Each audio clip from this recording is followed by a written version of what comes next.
Thank you for subscribing to this channel. This is a reading part C practice video.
The question is what should be done if the vaccines are stored incorrectly.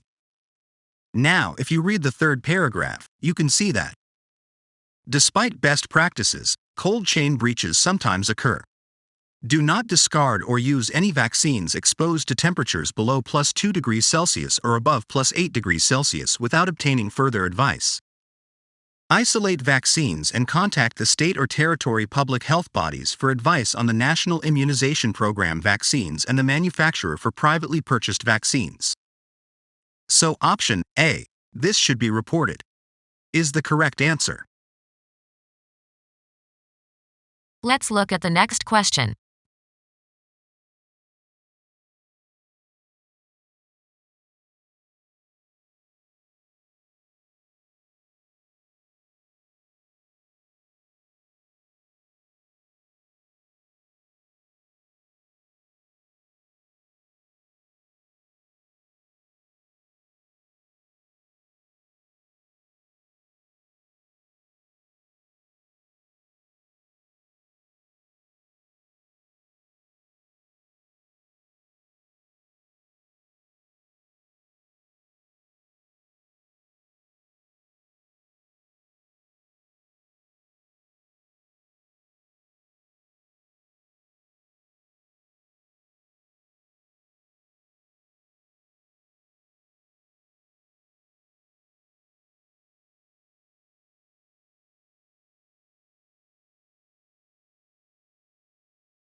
The question is what the nurse must do prior to making a home visit.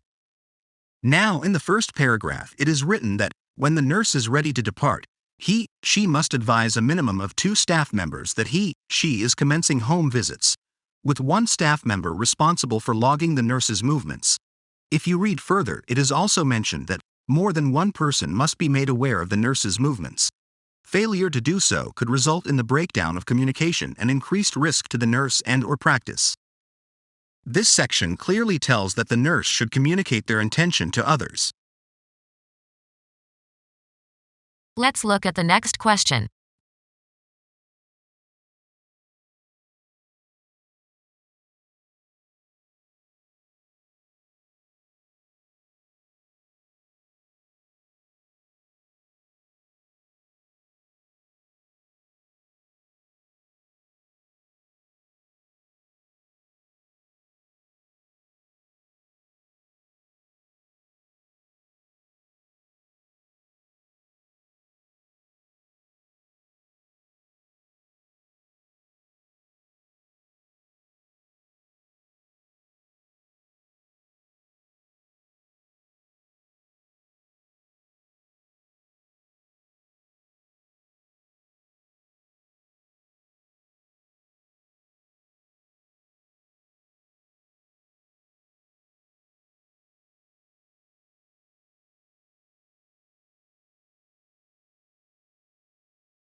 To do this question, you have to carefully read the full paragraph to check if they are talking about any changes in procedures, exceptions to procedures, or is it just the best practice procedures. Let's read it. Guidelines for dealing with hospital waste. All biological waste must be carefully stored and disposed of safely. Contaminated materials such as blood bags, dirty dressings, and disposable needles are also potentially hazardous and must be treated accordingly. If biological waste and contaminated materials are not disposed of properly, staff and members of the community could be exposed to infectious material and become infected. It is essential for the hospital to have protocols for dealing with biological waste and contaminated materials. All staff must be familiar with them and follow them. The disposal of biohazardous materials is time-consuming and expensive, so it is important to separate out non-contaminated waste such as paper, packaging, and non-sterile materials. Make separate disposal containers available where waste is created so that staff can sort the waste as it is being discarded. No, you would have understood that the paragraph is talking about the best practice procedures. Let's look at the next question.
The question is, when is it acceptable for a health professional to pass on confidential information given by a patient?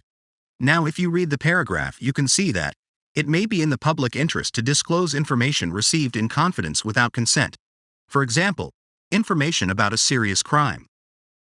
It is important that confidentiality may only be broken in this way in exceptional circumstances and then only after careful consideration. This means you can justify your actions and point out the possible harm to the patient or other interested parties if you hadn't disclosed the information. This means that you can disclose the information if non-disclosure could adversely affect those involved.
The question is, what is the purpose of this email? Now, if you read the last paragraph, you can see that it is mentioned that we believe that most dental practitioners consistently comply with these guidelines and implement appropriate infection control protocols. However, the consequences for non-compliance with appropriate infection control measures will be significant for you and also for your patients and the community. This means that this email is just a reminder of their obligations.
The question is, what does the study described in the memo explains?